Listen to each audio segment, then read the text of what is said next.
candidate. Whether they do or not, I don't know. But again, those endorsements are important. Yeah. The Senate. Now there's a Senate race with Markey and Moulton. So the mayor of Lowell, if he endorses one of them, that goes a long way.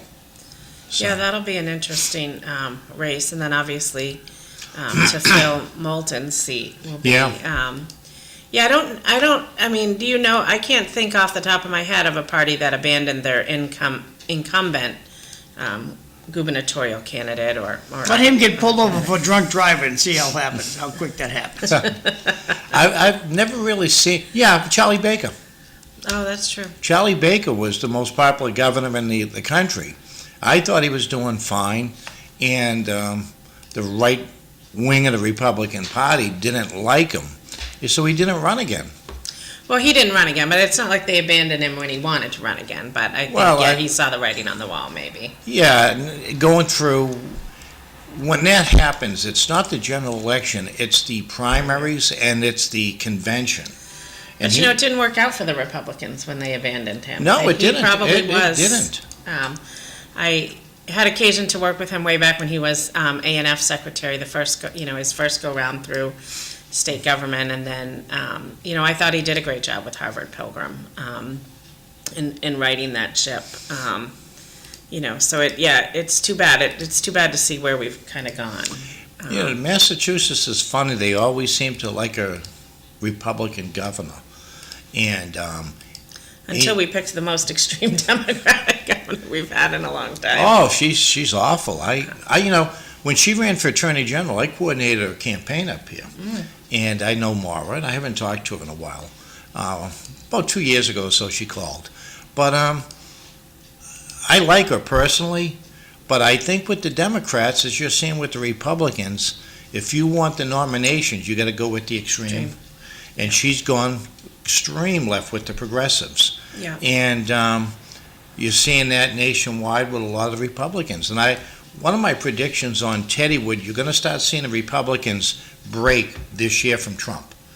A little by little, they're going to be breaking because they have aspirations. First of all, in Congress, you have the midterms next year. Yeah. So if they live in a state where, Trump is 50-50 and some of his policies aren't going well, they'll break. But a lot of these people have their own political aspirations 3 years down the road for the presidency. And right now it looks like the Vice President Vance is probably in the lead. But you never know. It's one issue, one catastrophe. I'm reading a great book now, 1968. And Lyndon Johnson's the president. And there's a group in the Democratic Party, the anti-war group, that want him out. And they've just convinced Eugene McCarthy to run. Well, Bobby Kennedy's on the sideline, and he's hemming and hawing. He wants to come across as a good Democrat. He hates LBJ anyway. But it's at the point now he's really, after the Tet offensive, he's really going to consider. Because he's looking at, realistically, he's looking at Gene McCarthy's numbers, and they're growing. So he at this point in the book, he's going to run. The Republicans, it was funny, during this whole time, the guy out raising money for gubernatorial candidates and congressional candidates is Richard Nixon. Richard Nixon lost the governor's race in '62, and you won't have me to kick around now, it's 1968. And he's going across the country raising a lot of money and for a lot of people. And the Republicans really, there's two people they want. Romney out of Michigan, who's faltering. He's every time he opens his mouth, he's a disaster. And then they had Rockefeller in New York, and a lot of people want Rockefeller to run. And not only do they want him to run, they want him to pick the newly elected governor of California, Ronald Reagan, as vice president. And that's the dream ticket, New York and California, right. Liberal, conservative. And Nixon is just plugging away, and Rockefeller's backing away, I'm backing Romney, and Nixon's just raising money for people, giving speeches, and we all know how that worked out. So I think we'll see that here. You'll start seeing Republicans out raising money. Maybe someone who was a senator or a governor, Charlie Baker, could, he's not a real big Trumper, but you might see a former governor out there raising money now and raising issues, and much the same as Jimmy Carter did in '76. Yeah, I was surprised to see that there was already, a couple of Republicans not well known out there, but I guess that's why they're out there now, is because they need to get out there, and it'll be interesting to see if somebody a little more Getting your name fingernails recognition. on the mic. What? I'm getting your fingernails on the mic. Oh, sorry. I'm going to back the bus up just a little bit, kids, okay? Yesteryear, the city manager would always get in trouble for hosting events. The $1,000 a day guy, meaning our current city manager, Thomas Golden, hosts events and people just go. It's amazing. And the press says nothing. There's really not much left in the media. I was going to say, who are we counting on to report that from the press? Who are we relying on? Melanie Gilbert. I will preface my comments by saying I've never met Melanie. I've watched her on a couple of She's been here a bunch of times. She's been here. I've seen her in a couple of locations. She seems to be much better. But, the joke in my family harkens back to probably, maybe 6 years ago, might have been 5 now. The Lowell Sun wrote an article in which, I was mentioned. And in the same article, my name was spelled 3 different ways. None of them correctly. As hard as I try, I can't get the little hush you to go above your name. If that's the only thing that's not right, that's kind of a joke in the family, the umlaut. But anyway, what is that called? An umlaut. Umlaut. I don't have an umlaut in my keyboard. It's a special key, and I don't know it anymore. I don't know how to do it. The only place it appears is on my Facebook profile.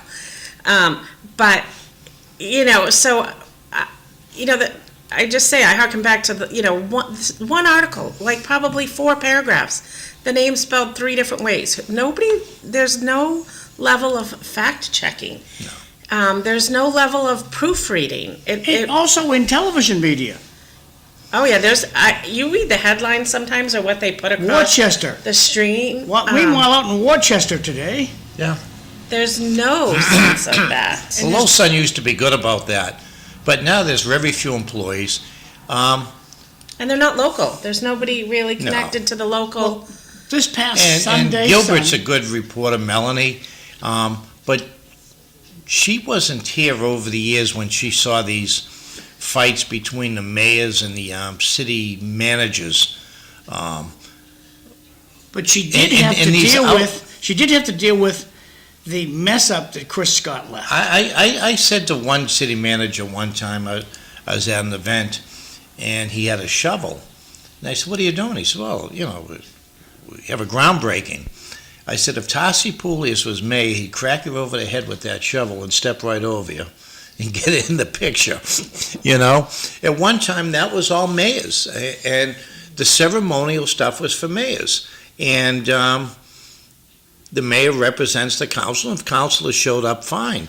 But that's changed. I've seen some city managers now showing up, but I don't think Melanie knows and to be honest, John, if the Lowell Sun liked the city manager, they'd just not say 2 words. If they were in favor of him and something happened, they just wouldn't talk about it. That's all. Well, early on, when I started doing this every day, the then manager decided, you know what, we're going to smoke this guy. Don't give me the information. I don't care. So I couldn't care. So they have all these announcements. The Sun shows up at them. My friends at the radio station are getting press releases to do this, do that.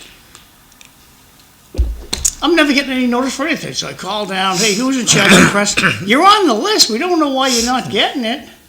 Did you check your spam folder? They're acting like... So I finally, one of my radio friends, forwards me the email he gets from the city, I'm clearly not in the path of all the addresses. I'm not down there. So I bring it to the attention of the administration, and the Lowell question comes right out. Who gave you this? Hmm. Not that it was wrong. Oh, we'll fix it. Who gave you this? Right.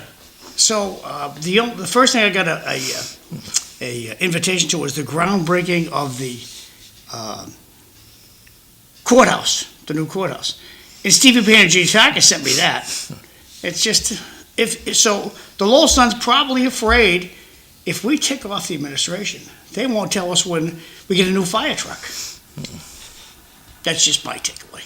I don't know if they have the reporters now to cover what they used to. You know, my wife worked at the Sun, and she was Jack Costello and the editor's administrative assistant.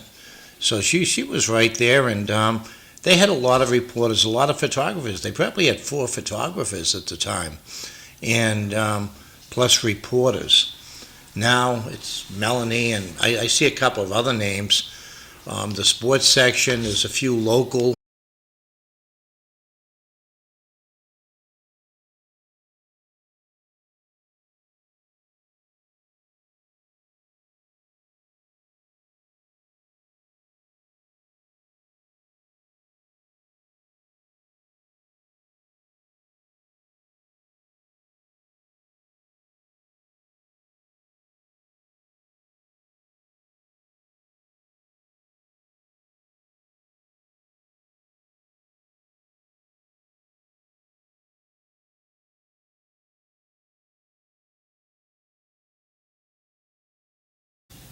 Whoever he's relying on has a good base out in Essex County. I did the show that night, election night, and at 11 o'clock there was a handful of votes difference. And the only towns out were the southern sections, down off Route 2. And I'm saying, why don't they just call it for Lorrey? Because there's no reason for Dan Cole to be so strong in those towns. He picked up, 900 votes? Yeah. He did it. And the other one that surprised me that night was I kept hearing the candidate from Lawrence. Her husband was, I think, a city council or state rep, too. I'm trying to think of her name. I met her at some of the polling places when they were going for delegates, and very smart, very smart individual, but very liberal, very progressive. And they told me when the Lawrence vote comes in, she might win it on Lawrence alone. Yeah, I laughed at that, you know. Yeah, She was in like 8th place or 7th place, and all of a sudden Lawrence comes in, she was in 2nd. And we were blown away by the totals that she got down there. Yeah, it'll be interesting to see the Markey Moulton race. That'll be a. Yeah, I want to That'll be a. prime rib dinner on John on that one. I picked Markey last time. I was out on the motorcycles, and all I saw when you get to the towns were Markey signs, you know. But the mistake I think Joe Kennedy made in retrospect was they were. I really thought Kennedy would kill him. I did too. I really thought Kennedy had it. Because Ed Markey has so many scars, bad tattoos, but he's got the party. The party's the machine the Democrats have is miraculous, but both sides, both the cavalry people have the horses and the stewards, that'd be the Republicans who live in, they're stuck in 1926, so they don't want to move off of 1926. When I did legislative work for the Letter Carriers Union, Markey was very good. There are 2 guys, well, I worked in the 5th District with Meehan and Nikki, and they were great, but you could always count right off the bat on Bonnie, Frank, and Markey. So those chips were being called in. But the other thing was they were arguing who was the most progressive candidate. And that played right into Markey's hand because he's been around so long. He had a lot of delegates. I remember when Eddie Kennedy won the state senate race here, I was with Billy Martin, And I saw Eddie out in Pepperwood. Eddie had already gone out to all the towns, to many of the top Democratic people, and had commitments. And that's what Markey had. Plus, he had the old. I'm in the towns on the motorcycle. You go to Harvard and Acton and all. It was all Markey signs. Wow. It was all Markey. So I picked him and won a prime rib dinner off John. Yep, you won. But I think, Did we go to dinner? yes, Good. I was going to Kilkenny's. say, I hope it was I hope you went to the nicest place. It was Because a lot of times I Kilkenny's. lose bets and it just never happens. That was, it's going to be interesting, that race. If Moulton can reach out to the independents and convince them to take a Democratic ticket, a Yeah. ballot, he'll beat Markey. I think that independents, and more people have left the Democratic Party in this state. I think it's number one in the country. It's Wow. very That's small. the step, but Marty, that's the step that people don't want to take. What's that? Unenrolled people have no intention of voting in a party election. We'll see. I That's think. why Markey's going to I walk think away with it. Markey's biggest problem with the unenrolled is you got 3 Republicans running for governor, and I think many of the independents are fed up with Maura Healey, so they're going to pull a ballot for the governor's race, and that might leave Moulton a little short. I mean, that's just how I see it right now. Yeah, that's a really good point. We'll see where it all goes. But I think he has a shot to beat Markey if he And it goes. wasn't and isn't the Republican guy who ran this last time? Is it Deaton? Deaton, yeah. He's said Running he's for running Senate. again. Yeah. I was hoping Charlie Baker's former lieutenant governor would run for either Congress or Yeah, I'm surprised The to see Senate. she was a big rising star. she was good. and I she- liked her. You know, she started in local government, so she had that, kind of personal connection, and knew how to kind of work and do a race, and came from a big family out in the Worcester area. I was surprised. I'm surprised to see she has not resurfaced in some areas. Yeah, I was hoping, and we'll see what. For the Democrats, I was hoping Healy would step aside and give it to Kim Driscoll. Now, Kim's the all-star on that team. She was the town manager in Chelsea, And she was a mayor. and then mayor in Salem, Salem. and she turned both of those communities around. Very, very smart. And but Maura Healey, I think she's got aspirations in Washington, and she never give that up. And with the progressives now running the party in Massachusetts, the way she'll get the nomination, which is too bad because I think Diane DeZoglio, if she ran, her biggest issue would be getting out of the convention with 15%. That would be John Silber when he ran. He could not get 15% at the convention until Billy Bolger backed him. He got him to 15%.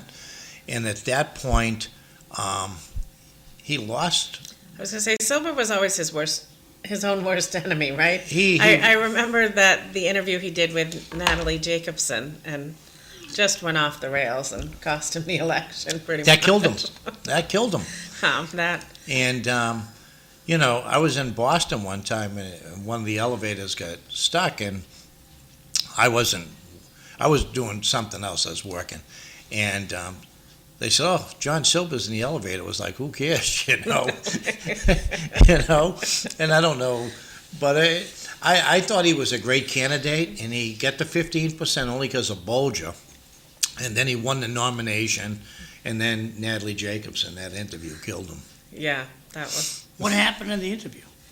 She asked a question, and I think he just lost it on her, right? Yeah. He, went off script, so to speak.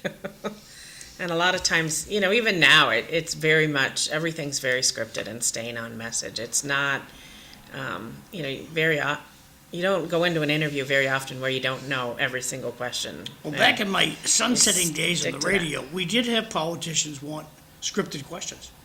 Now, Marty, you're Usually there's one or two scripted questions, but then there's usually a, kind of a softball questions. If somebody comes here, I will tell them, bring us 4 things you want to talk about. Yeah. Because I don't know you from Adam. So I said, do you like skiing? I never skied in my life. Do you like Florida? I've never been to Florida in my life. Okay, well, there's 2 bowling balls in the gutter. Right. No, but I mean, usually, like, having, done it, I think a little bit that, usually there's, the set of questions you want to ask, and then there's kind of like some general topic areas. You don't know the specific question or whatever, but now it's, you're not allowed to ask a question that hasn't been pre-screened and your answer, and, Well, I don't know anybody who works in real TV, but in radio, same thing's happening.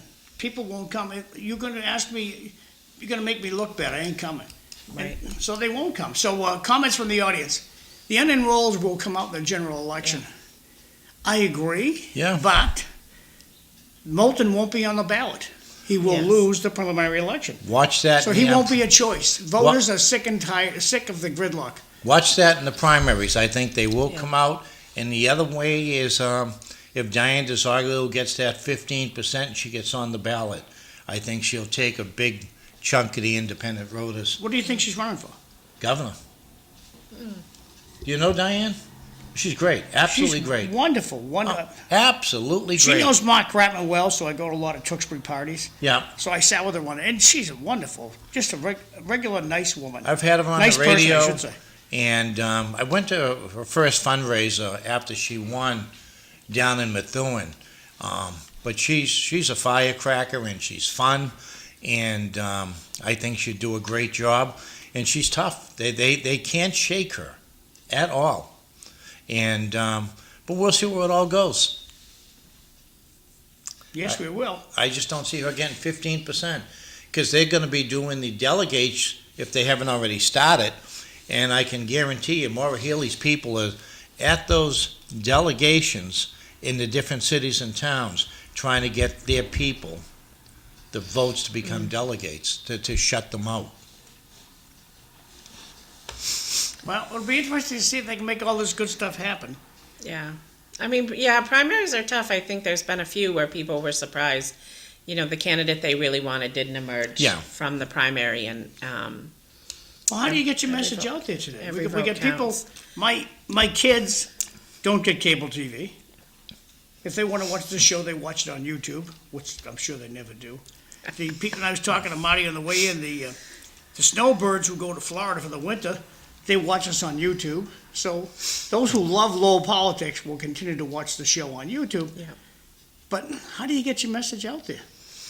It's, I remember a few years back when Healy was running for Attorney General, I was coordinator of a campaign up here, and I was down at the Worcester Convention.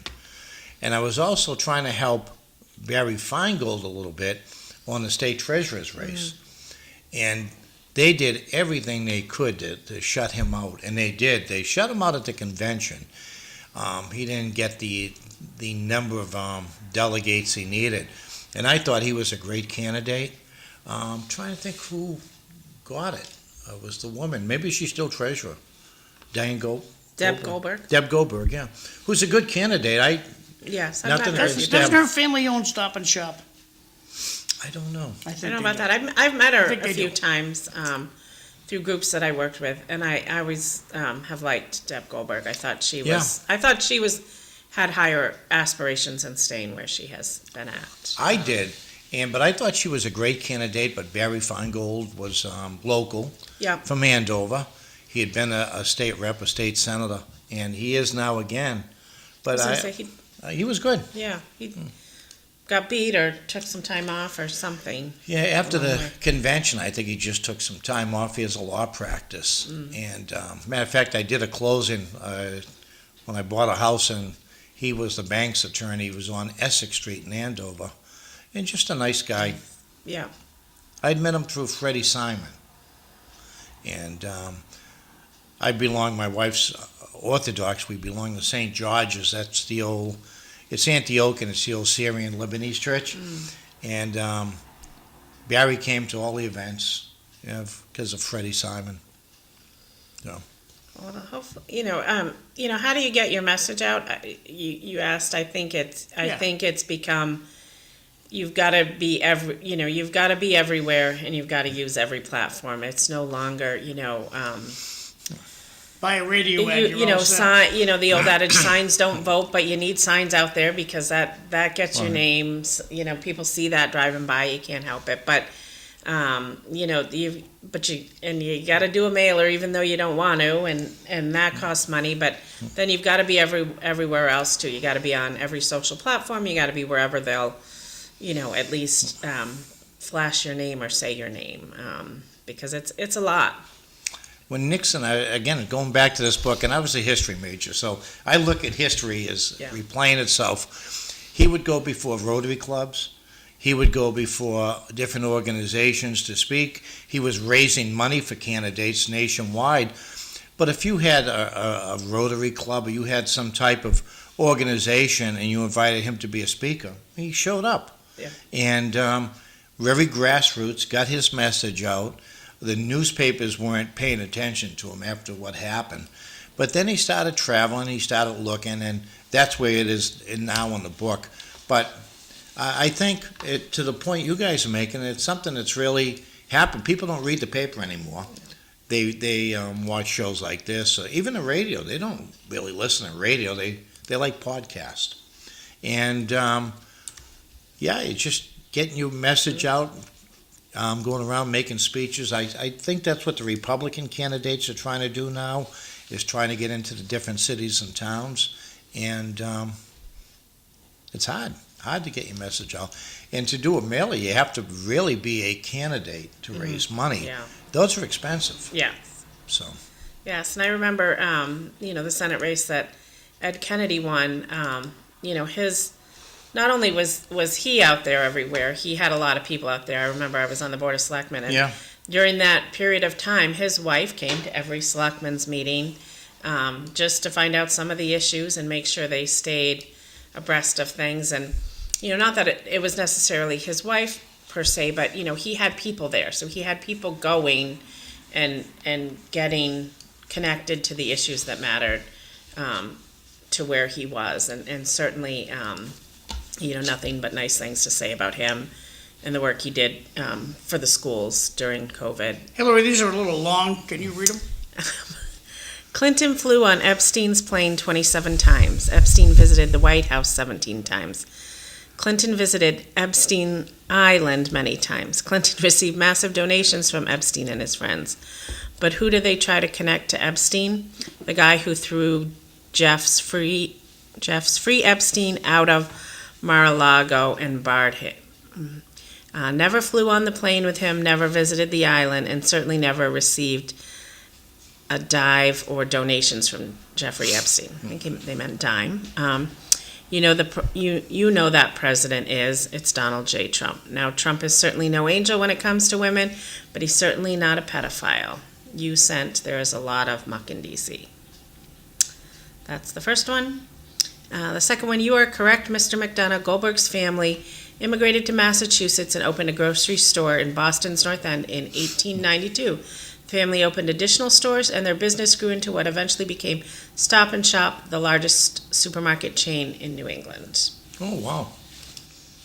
I did not know that. Neither did I. I've only met her a couple of times. She was in the state senate with Pangy. I think Steve endorsed her that year. But she's very good, she's very smart, but I didn't know her background. It's funny how Trump has played this. And from what I understand from the hearings now, there's been about 50,000 pages of the Epstein files that Congress has had over the past couple of years. And they haven't released it publicly, but they've had the information. So Trump's been in the background, no, don't release it. Now the Democrats think they have something, and they have 3 lines. So now they come out and they have this portion. It was all but one member of Congress voted to release the files. But Trump, in the past couple of days, said, go ahead, release them. Go ahead, release them. And I think he has been saying they're all Democrats, but I think he really roped the Democrats into this, thinking, we got something. We're going to get them now. Mm-hmm. And he was very coy. And then at the last minute, go ahead, release it. I don't care.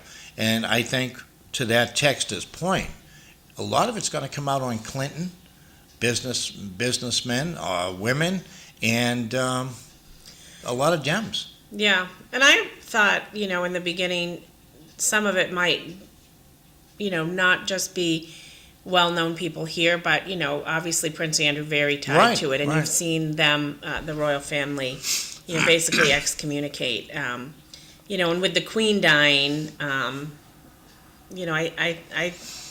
have to think there's a lot of people, higher up connected in governments not in this country that have fought to kind of keep some of that out, and now, here it goes. From what I've been following it, I think you're going to see, more than anything,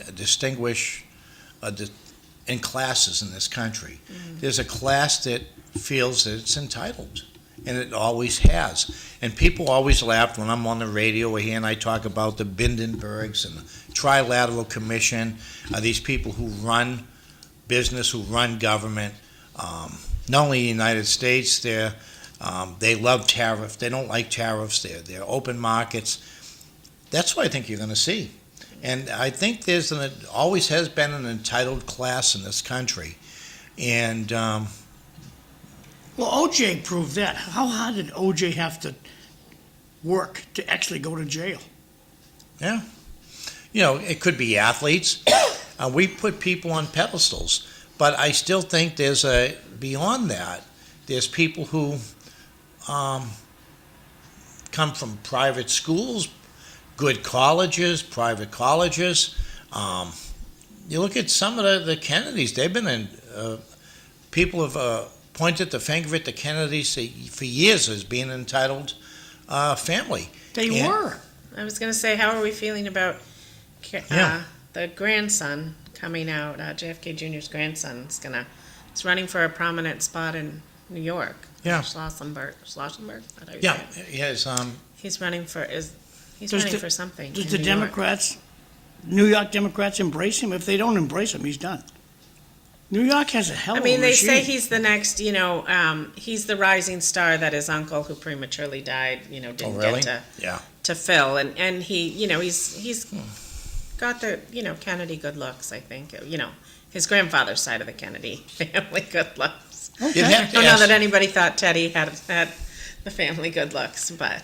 I'll ask Greg to come on a Wednesday Okay. and get into that. Greg knows them pretty well. Yes. And I in and around them, but Greg knew them very, very well, and we started talking about the Kennedy assassinations and the second shooter in the Bobby Kennedy room. And there was a guy who just died. He was a head of one of the unions with United Auto Makers and Workers, and he was in that room. And every time that Sirhan would come up for parole, he would go down and testify he wasn't the shooter. There was another shooter in that room. And, Greg and I get onto these conversations. And, but yeah, the man just died, but he would swear on a Bible that Sirhan wasn't the only shooter. I think he got hit in the head by another bullet, But, and he just comes up in the book. His brother worked at a store and just bought a pistol from a co-worker for $25. And it's not Sirhan's, it's his older brother's, but that will come into play in the book too. Well, didn't we hear there were 3 or 4 shooters for JFK in Dallas? Yeah. There was one in a sewer cover. There was one on another Yeah, there was roof. There was the guy I knew who was probably the most knowledgeable was Billy Drainus, the mailman, with me. Billy went to Dallas. He went to New Orleans. When Bugliosi wrote his last book on the Kennedy assassination, Billy was one of the people where he got most of his information from. And I still think it was the mob. The mob took credit for that years later. Trafficani, who was the guy out of Chicago they killed? He and JFK shared mistresses. I can't think of his name. And the guy, Carlos from Louisiana. There were 3 of them. But it had to do with the Bay of Pigs, first of all, because they wanted Cuba back. Right. Myra Lansky was running it. That was they owned Cuba. And, but the other thing was Bobby Kennedy. The mob backed JFK big time in Chicago and around the country. 15 seconds, we're going to go to break. And Bobby Kennedy, when he opened up the hearings on the mafia, Yeah. and that was the turning point for them. You know, we backed you, we supported you. We'll be back. Thanks.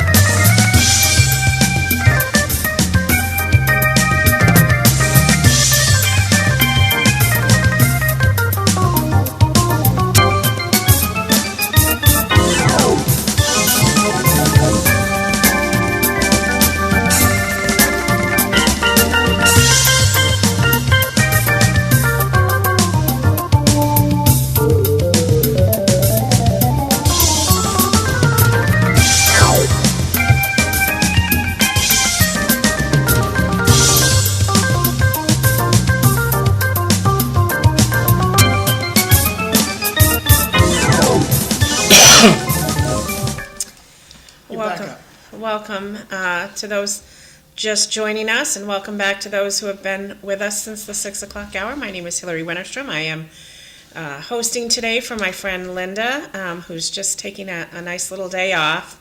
A good day to be staying home and in bed or in the comforts of your house. It was a little cold this morning when I left the house at 5:40. Marty, you're probably used to some. With me is Marty Lorrey and our producer John McDonough, but Marty, as a mailman, you're probably used to some cold mornings. Oh, I'd still be wearing Cold shorts. afternoons. Before we broke out of Facebook, I was talking about the Kennedy assassination and the mob, and I couldn't think of I could think of Trafficani, but from New Orleans it was Marcello, Carlos Marcello, and out of Chicago it was, I just can't think of his name again. It's just Tim Giancana. Those were the 3 guys on the mob. My favorite story to tell about the Kennedy assassination goes as follows, okay? St. Peter's Church, gigantic church down the street. We've since torn it down because it was falling down. And this kid, we'll say his name was Butchie.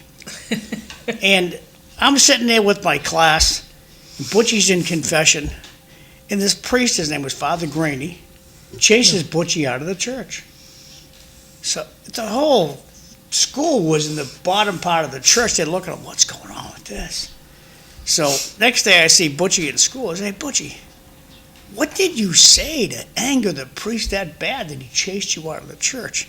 He says, I was just joking with him. I said, I understand, but what did you say?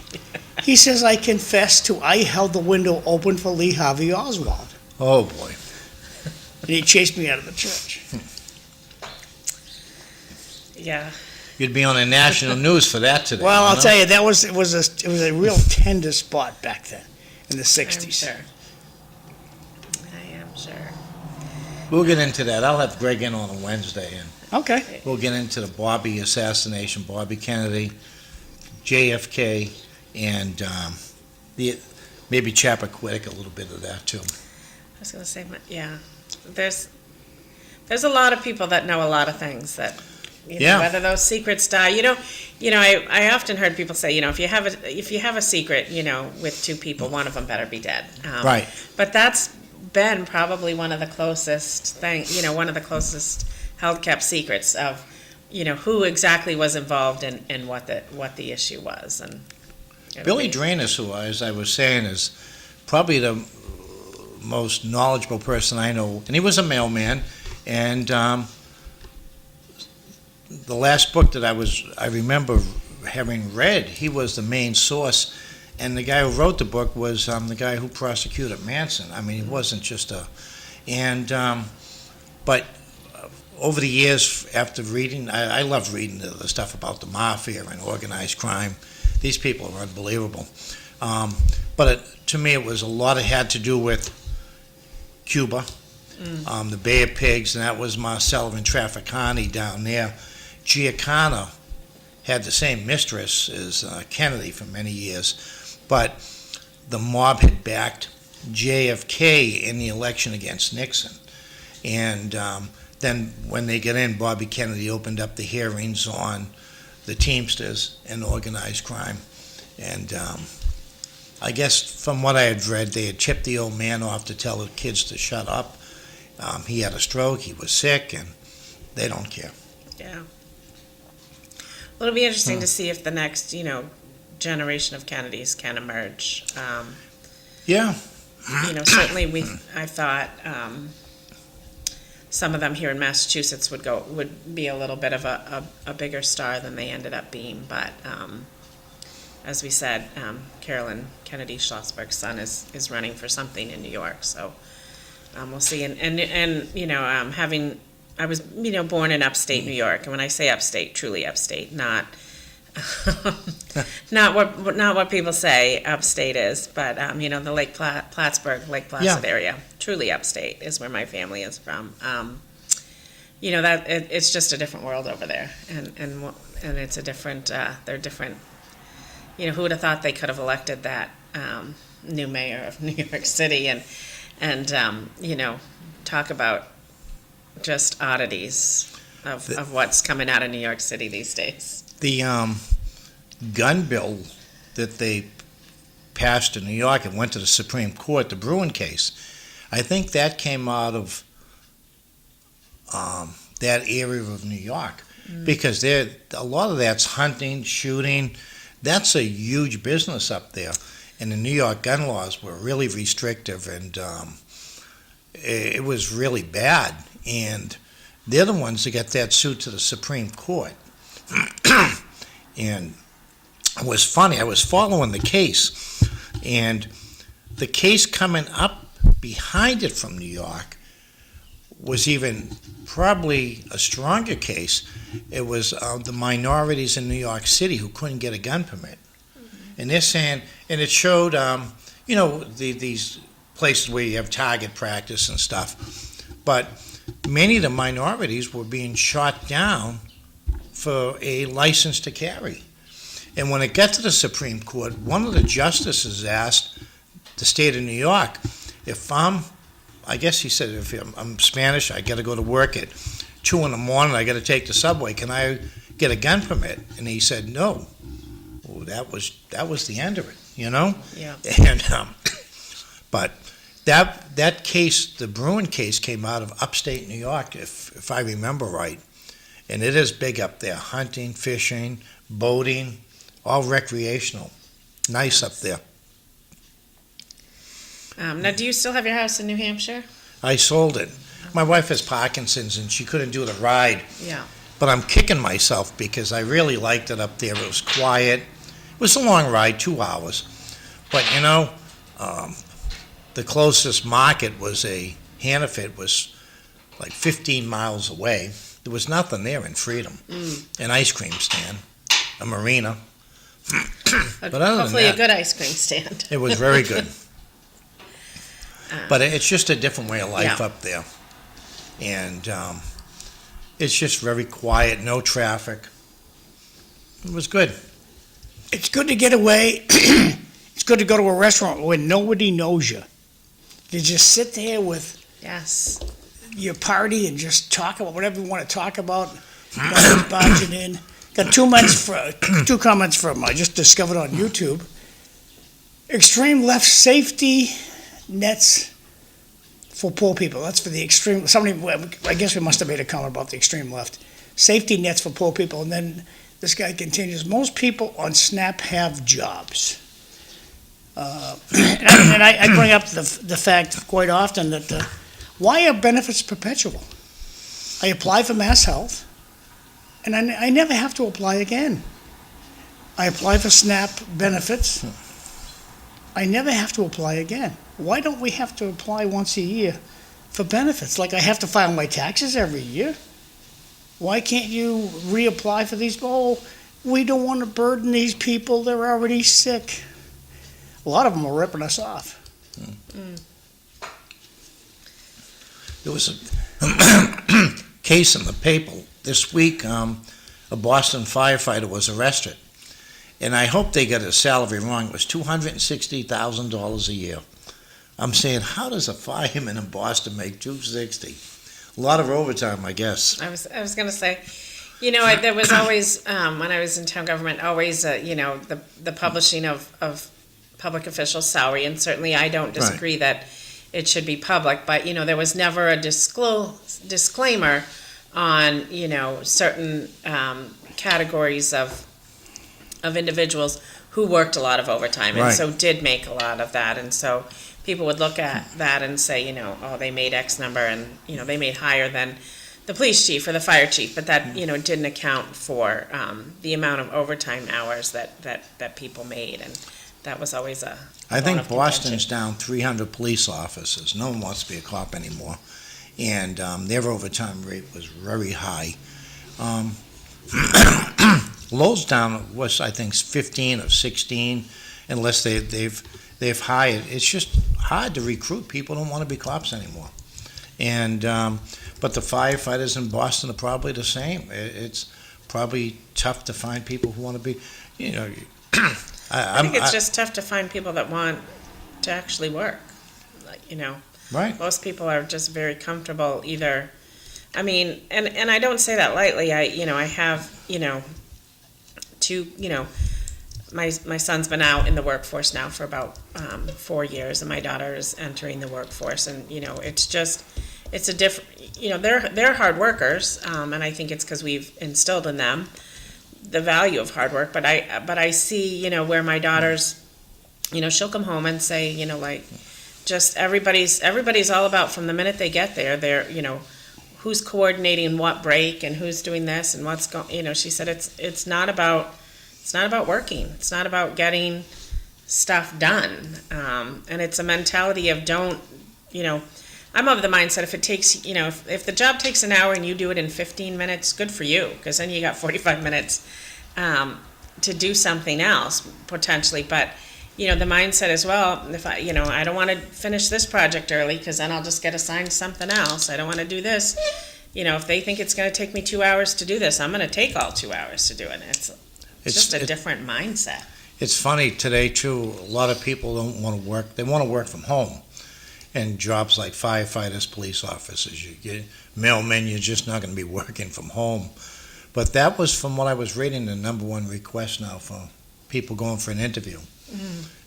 They don't want to go into work. And I don't blame them. When I worked at the bank, we had people working from home. You're saving basically on haircuts, clothes, lunches, coffee, gas. But and I would agree that there's I'm a firm believer in more of a hybrid situation. I do like the luxury of being able to work from home. When I started back in COVID, working 100% from home, but I also find I just miss kind of that going out outside, going and interacting with people, and kind of having that office people walk by and Right. Come in and grab a piece of candy off the desk, or you meet somebody at the water cooler. I find that's You miss the social skills. Yes, You yes. really do. And they're finding that now with the kids, and I think part of the reason why they want to take the cell phones off the kids now in the schools, they want them to socialize. Now, when I was on the council, I really was pushing for a big park program, and Tommy Bellegarde was running it. He and Stevie Purcell, there was a few of them down there. Regina Faticani's cousin Peter, one of the Cochrans, I'm trying to get the first name. Anyway, they put this together, and the kids had to. When you're done, Marty, we'll do the Boston firefighters. They wanted them to socialize, so you couldn't bring, if you brought things into the park, like games, like I have this thing here, you couldn't use them. They wanted you to play board games, kickball, they wanted you to socialize, so. Go ahead, John. Okay, Boston firefighters. No, I don't understand this. Chief of Field Services gets $183 grand a year, And I don't know if this is plus 303 in overtime. Well, it could be overtime or other compensations, if they're Right. compensated for a car or So compensated do you think for that's, a, put them both together, so this guy's making $500,000 a year? could be, yep. Holy muckmire.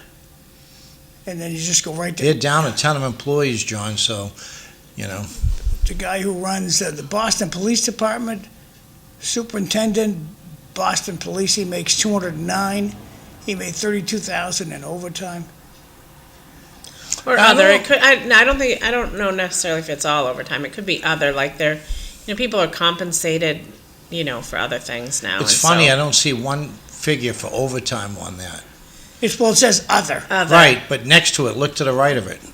That's what I mean. It That's- says overtime. I don't know what the other is, but doggone good money in Boston. Yeah, You're a but firefighter. again, you're down that many employees, and public safety's big. And a lot of times, you talk to a lot of the cops, they get the details, they get the overtime, but, it takes its toll on you, So You- all I did was I went on Google and I said Boston firefighter salary list, and this is what came up. So if you want to look more, go right ahead.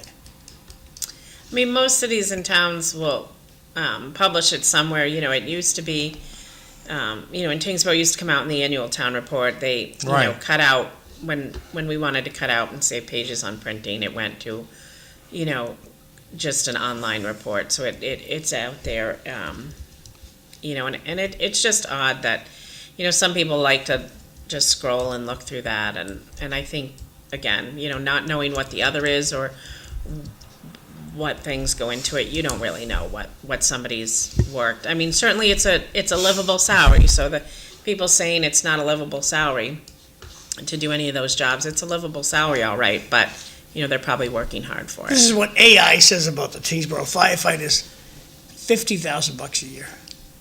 The average in Massachusetts, according to AI overview in Google, is 65,000. Yeah, I'm wondering when they pulled that, because that could have been as they were transitioning from, I think it's a little higher than that now. I mean, that might be the baseline, but. I'll click this guy, see what this guy has to say. Yeah, this says it's closer to that. Well, I don't want to get into names and stuff, so I'm going to get off this. So you can go on the internet and Yeah. look. But, I would say those are hard, public safety positions it's a commitment to get into some of those, Yeah. positions. And again, in today's day and age, who wants to be in them? They're, Nope. nobody. I even, they were saying that the U.S. Mail Department's down employees. Nobody wants to No. do that either. They stopped hiring a while ago, and now they're back hiring. The problem with being a public employee now, as I see it, is cell phones. People have always got cell phones out. So you stop for a second, you stop to have water in the summertime. Oh, look at this guy, well, he's not doing anything. And the same with the town employees, they're working on the road, they have their break, oh, somebody comes by with a cell phone, and they're taking pictures of the crew having their break, and oh, what are they doing out here? And and anytime anything happens, if you're a firefighter or a cop, you're a public employee, well, you're on the front page of the paper as, local blah, blah, blah. So it's, a lot of people don't want to work in government anymore, and I don't blame them. Well, the reason the media goes after the government is the government can't sue the media. If I go after Marty's Macaroni Company, the truck drivers are sleeping in their trucks and they're charging those drivers can sue me for reporting it. But because you're a government employee, it's open season. Well, it's not right. And you look at the salaries, it's not the salaries that hurt the cities and towns. Well, When you talk to the town.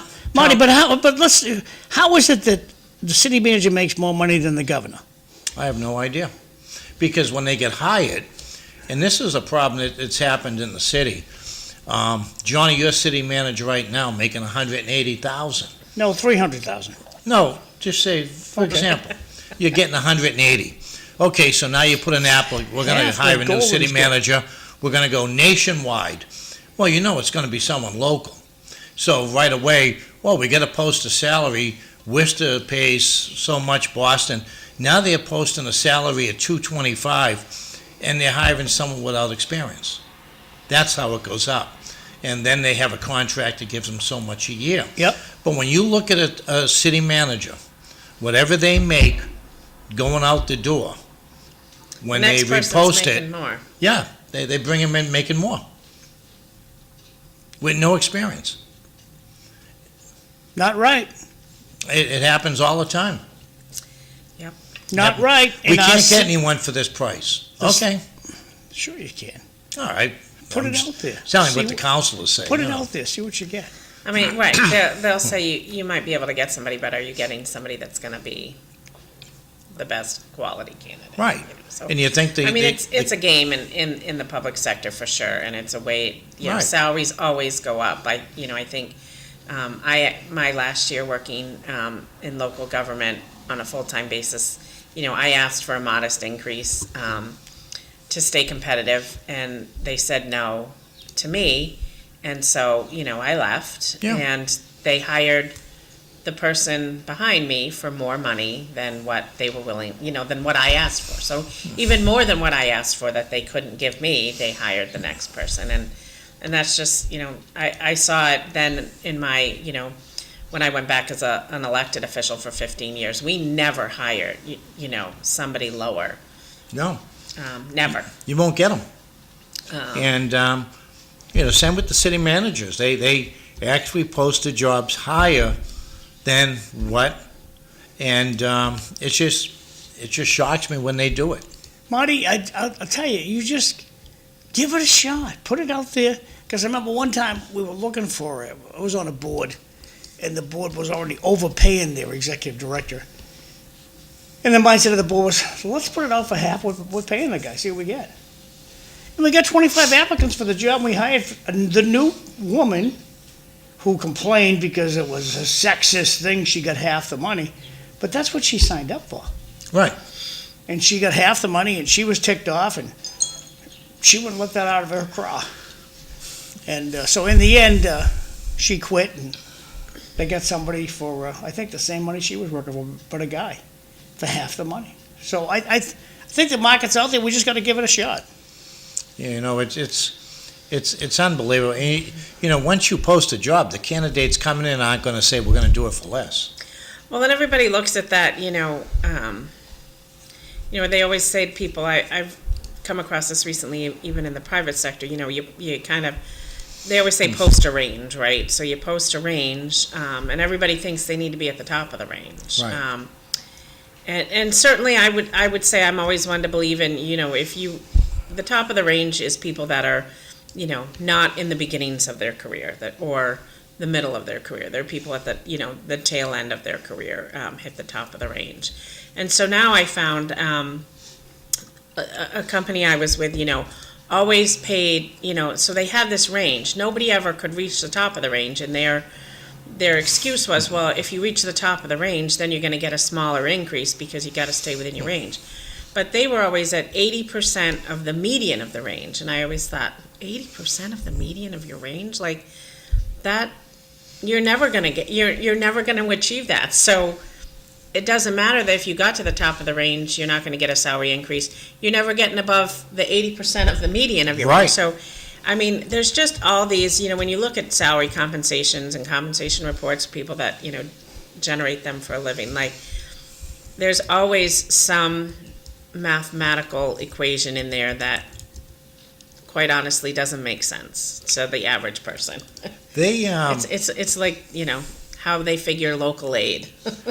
to John's point, when you look at the city managers of Cambridge, Worcester, Lowell, yeah, they make more than the governor.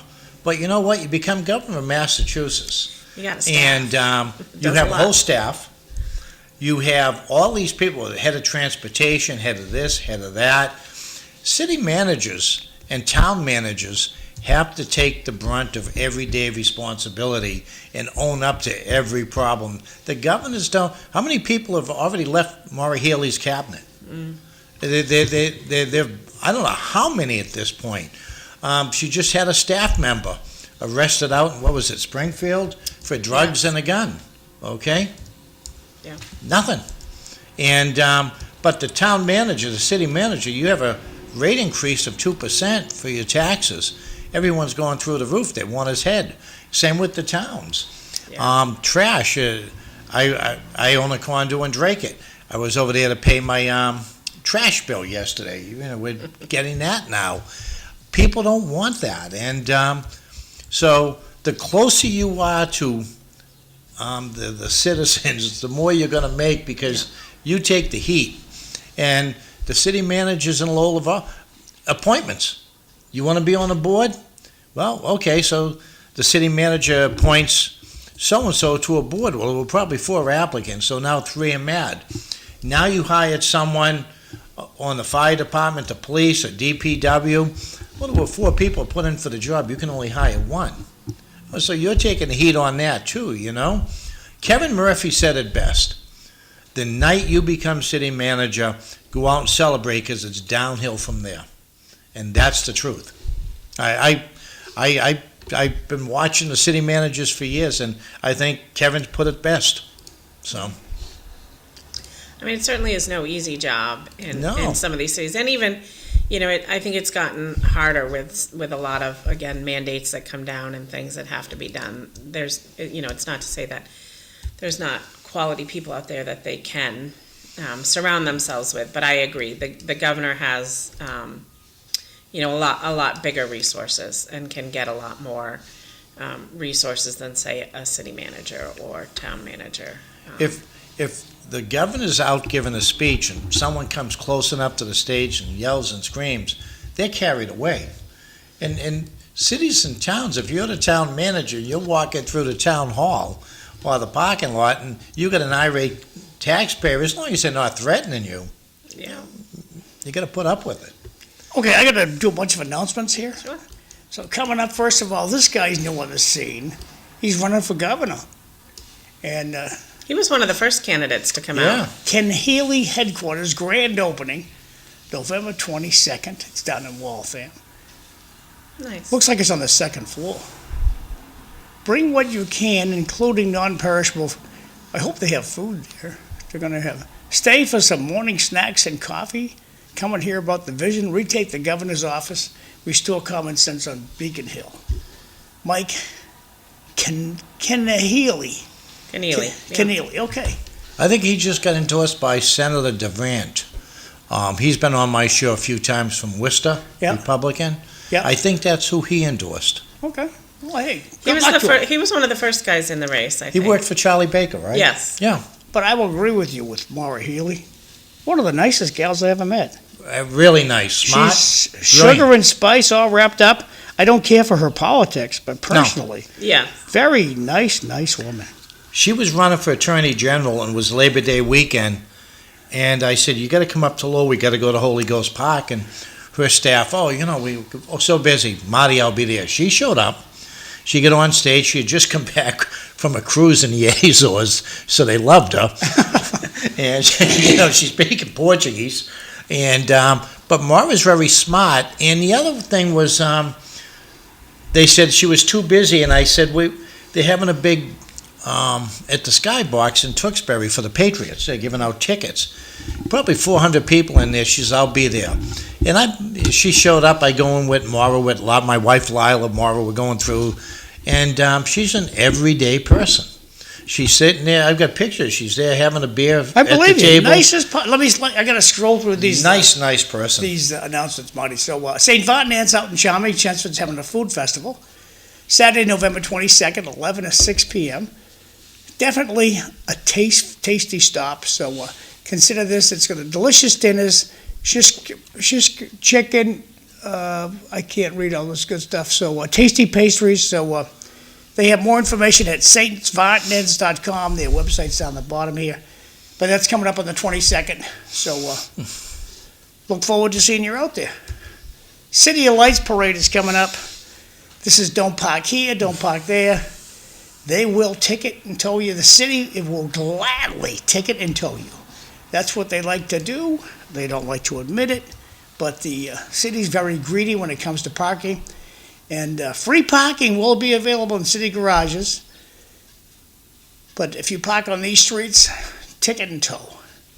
So watch out on November 29th. That's the day after Thanksgiving. Okay, so today is the 19th of November. So if you head out to Chelmsford, you're going to have chicken in your senior citizen, chicken marsala, vegetarian option, and mushroom orange.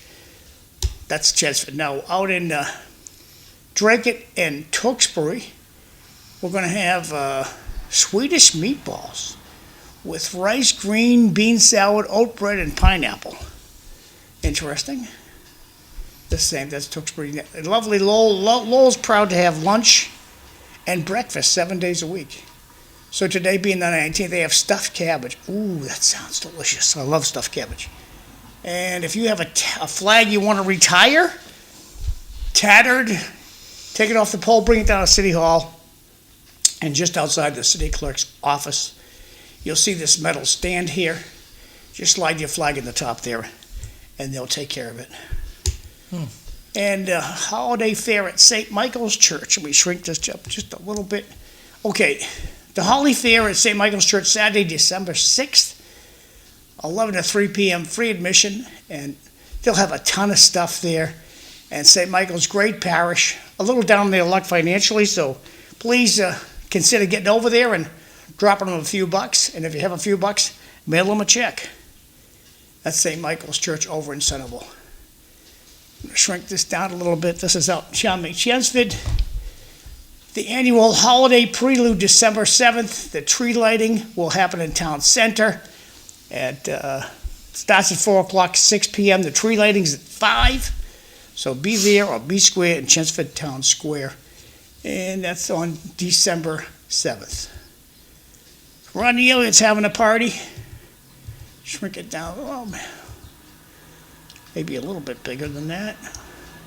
Okay, please join us for a kickoff campaign party for Rodney Elliott for State Senate Thursday, December 11th, 5:30 to 7 p.m. at the Worthen House Cafe, 141 Worthen Street in lovely Lowell, Massachusetts.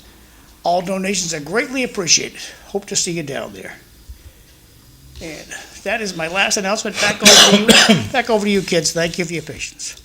You know what?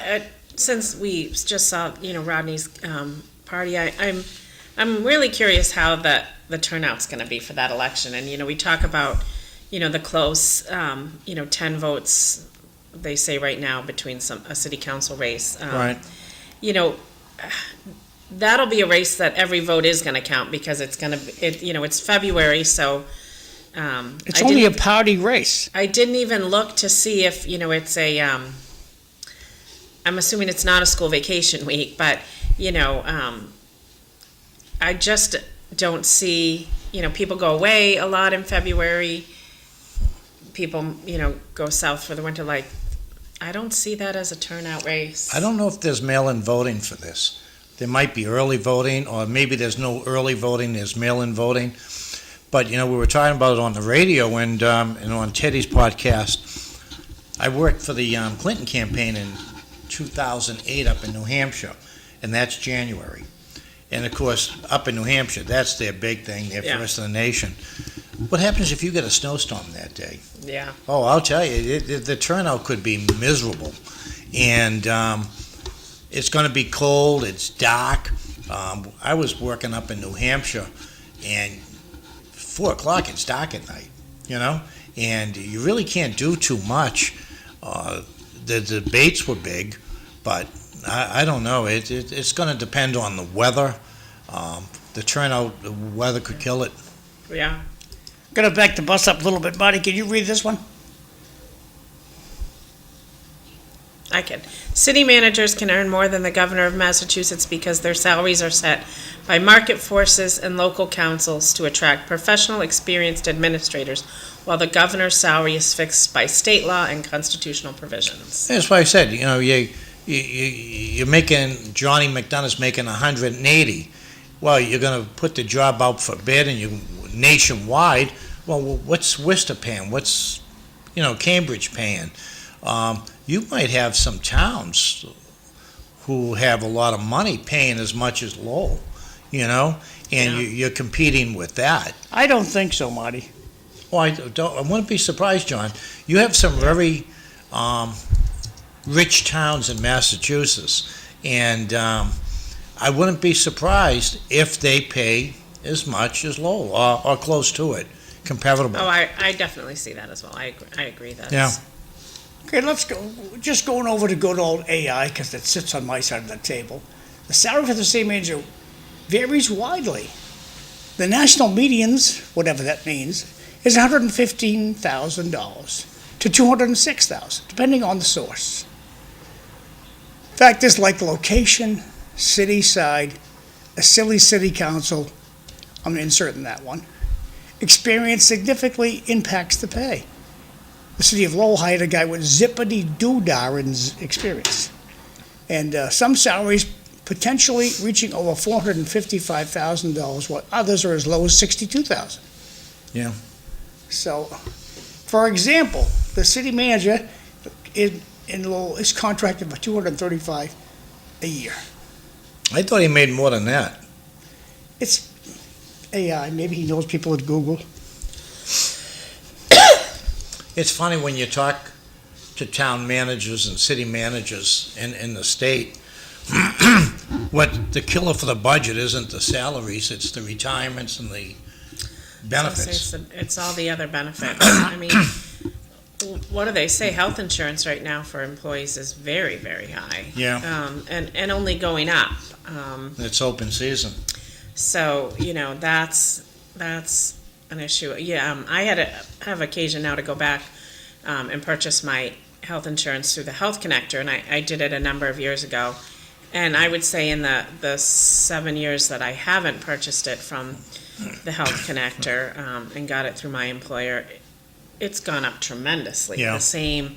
In fact, I'm looking at a lower plan that's costing me more money than the plan I initially had 7 years ago. It's just crazy. And supposedly the idea of the, being able to buy it on the market, through programs like the Health Connector, was going to save people money and small Right. businesses money to be able to purchase that.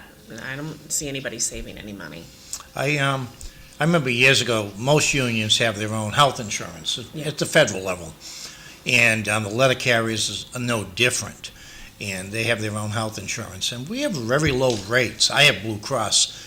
And I think I was in Miami. I was at a convention. And I was talking to the director of health insurance. We, presidents and everyone's very easily accessible. And I was doing legislative work, so they were kind of always reaching out. And I says, how come our rates are so low? And he said, well, we don't really have the overhead as a lot of insurances. He says, as far as administrating the insurance, he says, look around, it's us right here. And he said, we don't make the money that some of these people nationwide make. And it was a PPO, and he said, we do have a staff, and they negotiate with hospitals around the country on who will be the PPO. We have a drug program, and we negotiate that, the prices. But he said, we don't have the overhead that a lot of the private companies have. And he was a mailman, I forget where he was from, but he basically headed the program. And that's how they saved. But insurance is tough. Yes, it's definitely, and so, that's a cost. They obviously, if they're not provided with a car, then they're, Right. driving around or getting a stipend to drive around, and there's on lots that that go note, into Marty, it. you're a former city councilor. Why isn't total liability? By that I mean, what's it cost us to have this character's position? Do they Who? get a car? Do they get a desk? Do they get a free cell phone? Do they get free health insurance? I don't know. Why don't we ever ask what's the total liability? You only ask what's the salary. Oh, it goes with the salary and benefits. Yeah, you do. They do have a breakdown The cars, I don't know, but on salary, benefits, and life insurances, which is a big one, yeah, they do have that breakdown. I don't know about cars. A lot of I was gonna say, a lot of them have moved. I've seen in the last, the trend of the last few years that we negotiated a town administrator's contract was to move away from the town car and move to just a flat stipend for the use of their personal car. I think you're seeing, other than public safety officials, that move go forward of looking at, just a flat compensation for your own personal car versus a town car. You're better off because the Yes. insurance and the liability, that would make sense, especially with the liability. The city manager in Lowell gets a car with the police license plates. Yeah. And, the stipend might make more sense. Hillary makes good sense because the first time a city manager is using her personal car, leaving a conference and accidentally runs over a bicycle, there's going to be a lawsuit. Yeah. Who's going to pay that? Is the city going to pay that? Or is the town manager going to pay that? Even if they're in their own car, though, if they're on the clock or they're on city time, lawyers are always going to reach the biggest pocketbook. Yeah. So they're going to come after you one way or the other. Understood? Makes good sense. Yeah. Go after the deepest pockets. That's what they always go for. Somewhere in that line, you'll see. Well, now it seems they go after all pockets. I was gonna say, everybody casts a wide net now, hoping that, they get something in it. Because I've been stuck home for a while, and the amount of commercials I see on television for attorneys is and that and drugs. Drugs and attorneys seem to pay for the television commercials. Whether you're watching Andy and Mayberry or you're watching the news. I don't know. Lowell's going to be an interesting year this year if the mayor's race isn't decided right now. And I heard it was back up in play. I don't know. I haven't been following it that closely. I don't get involved in these things because I know all the participants and I like them all. Danny Rourke, I think, is one of the best mayors we've had. And so who else wants it? I don't know. I stay out of it. I know a lot of people in the media have their favorites, and this one should get it. That, you know what? Just let it play out. I don't get involved in that stuff. And so, how do we feel the recount's going to go? Are we expecting a turnover or? I don't know. I think the percentage of recounts that get kind of flipped to the other candidate is very, very thin. But Jerry Nutt wrote. I don't know if you see Jerry's column. Yeah. It's great. Jerry does a great job. And he said he didn't think he would go for it. And I wrote a little rebuttal at the bottom in the comments. And I says, I think he'll go for it.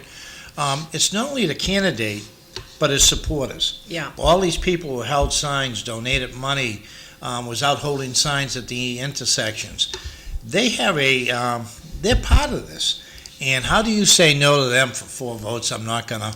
Yeah. So right along, I thought he would file, just for his supporters alone and in himself. And I don't know if things will change. Maybe it will, maybe it won't. I agree with you, Marty. He owes it to the people who voted for him to go for the recount. Hillary, you want to read this one? the only person you can get to be a city manager is someone who is already receiving a government paycheck from Massachusetts. This baloney about writing to attract the best and brightest to manage the city. Explain to me exactly how Golden's education or skill level deserves $300,000. What has he done other than being a state rep? Now, one of the things you're seeing with Massachusetts now. You can text in your answer, by the way. Please text in your answer. What's that? Please text in your answer. I mean, I'll say there is value in connections, and so his time as a state rep, and he certainly has made a lot of connections, and was, I would say, fairly well known and got things done as a state rep. So I don't know whether that translates 100% to running the city, but sometimes it is the connections you have, and he did have knowledge about how government works. Being a state rep, you do have a level of knowledge. So I'll say, that that was worth something alone. I do know he was in an MBA grad school program with my late husband, so I will say he's well educated and you know, had an MBA in business. So I do think he had a lot of transferable skills. I'll give him that. Yeah, government's a web, and when you're a state rep, you do have a lot of connections. Eileen had a lot of connections at the State House, being a state senator, Kevin Murphy, even Bernie Lynch out of Chelmsford. Bernie was well known in the industry. And that's what he does now. He finds Yep. city managers and town managers for the towns.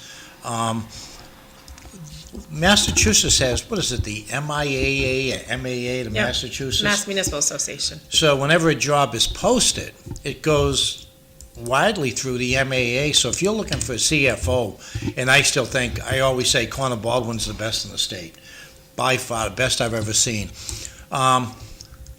People will look at that, and what amazes me about Lowell is Lowell City Manager's job will come up, it'll be posted over 200,000.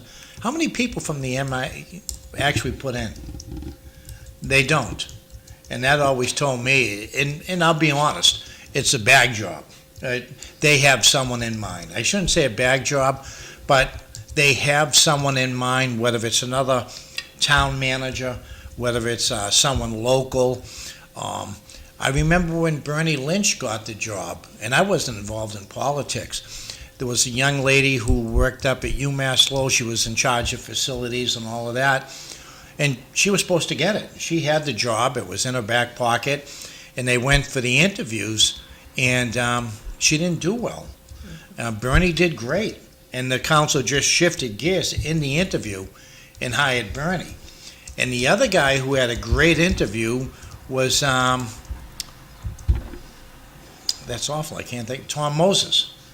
And Bernie turned around and hired Tom Moses as the CFO.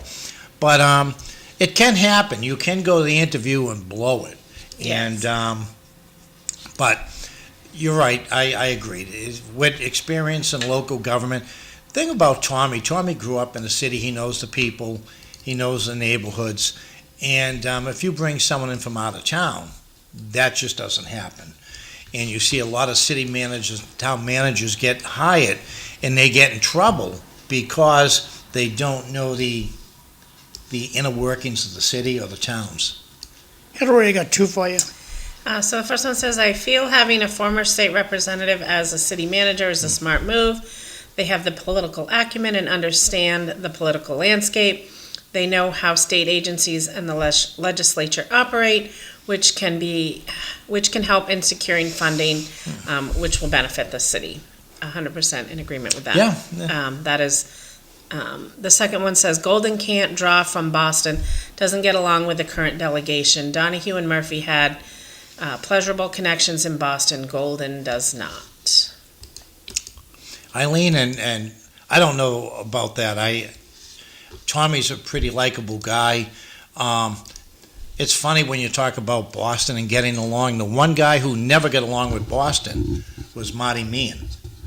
They did not like Marty and Boston. If you go back a couple of years ago, Marty was a congressman, and he had over $1 million, I think, in his campaign fund.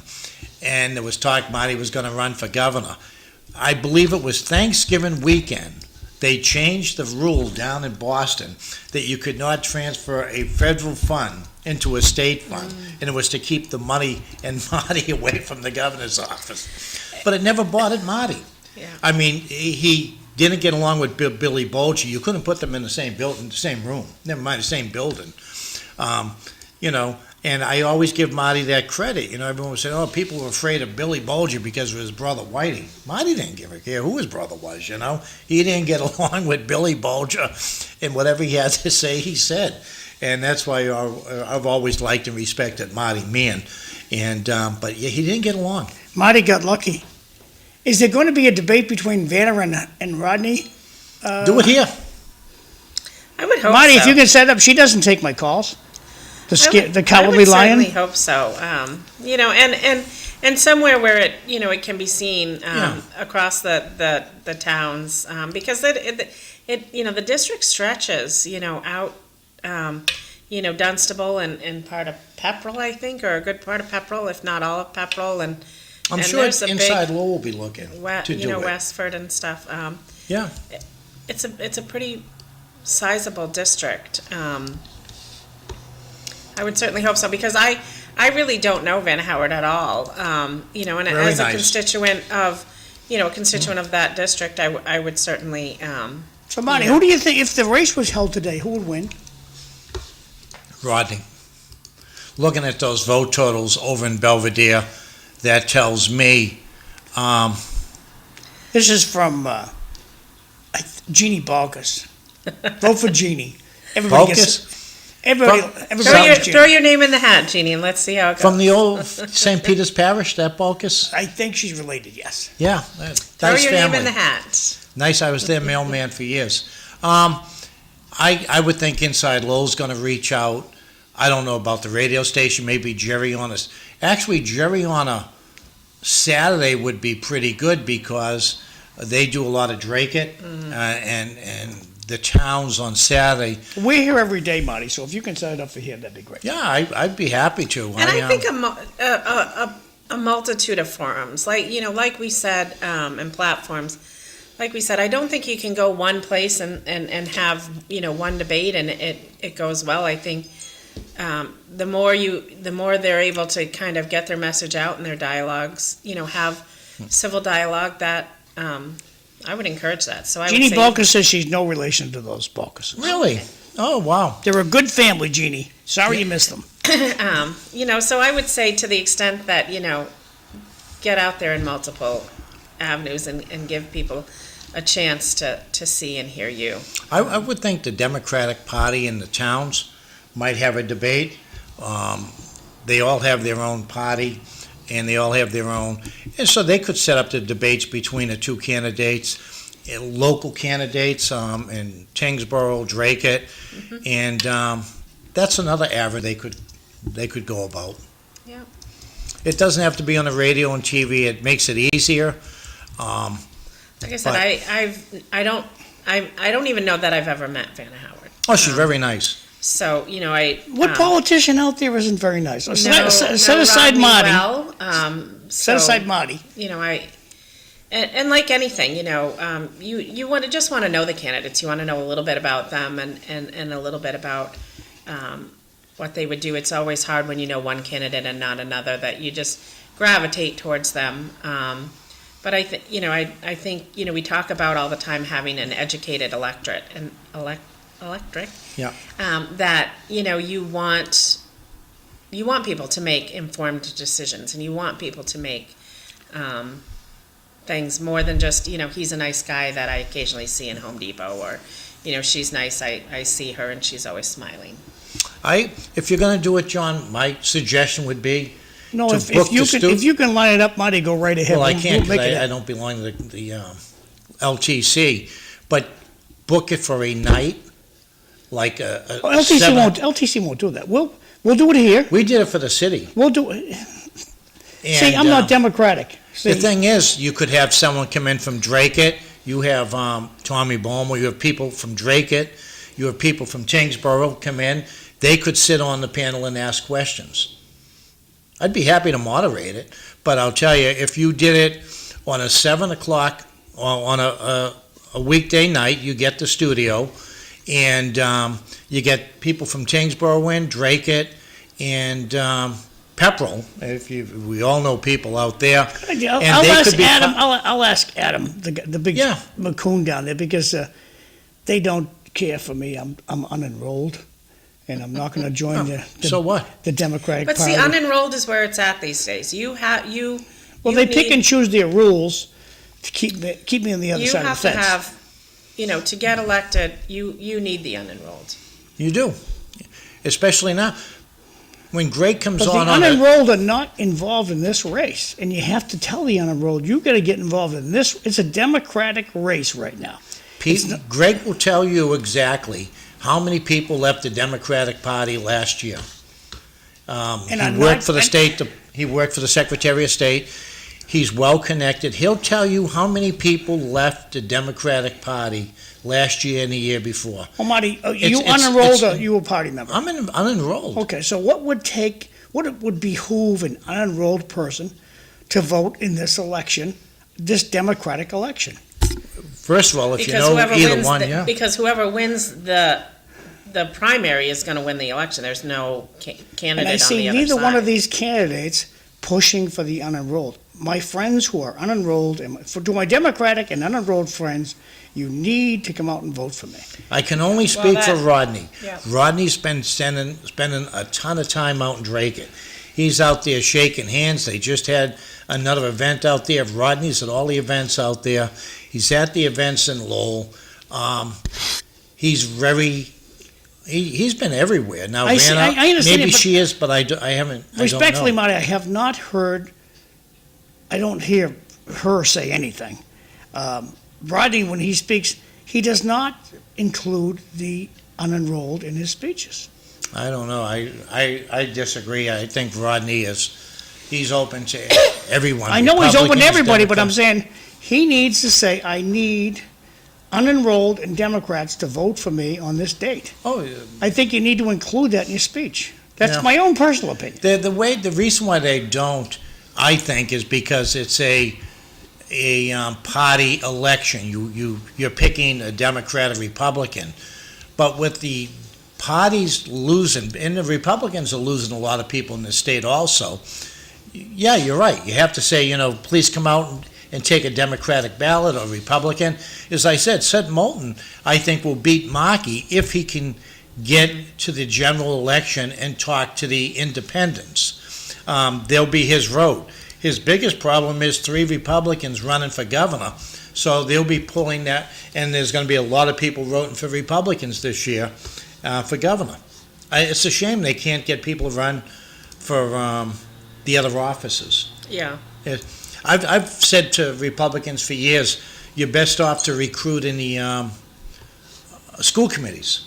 People get very involved, their kids are going to I saw school. that this year now more than ever that the state Republican Party was out there celebrating a lot of local races, school Good, committees, city yeah. councils. My 15 years as an elected official, never once did anybody ask me what my party affiliation was. It was never even a question. So it's kind of. I just found it odd that all of a sudden they were celebrating all these people, and I thought, it's a local election. But that's where they're trying to build their base and build Some their people name. would ask me knocking doors, Yeah. but generally, no, they wouldn't. But I thought because the past 10 or 15 years, the school committees have been hotbeds of Yeah. activity with the changes in funding, issues at the school, and they're young parents, and they're very involved,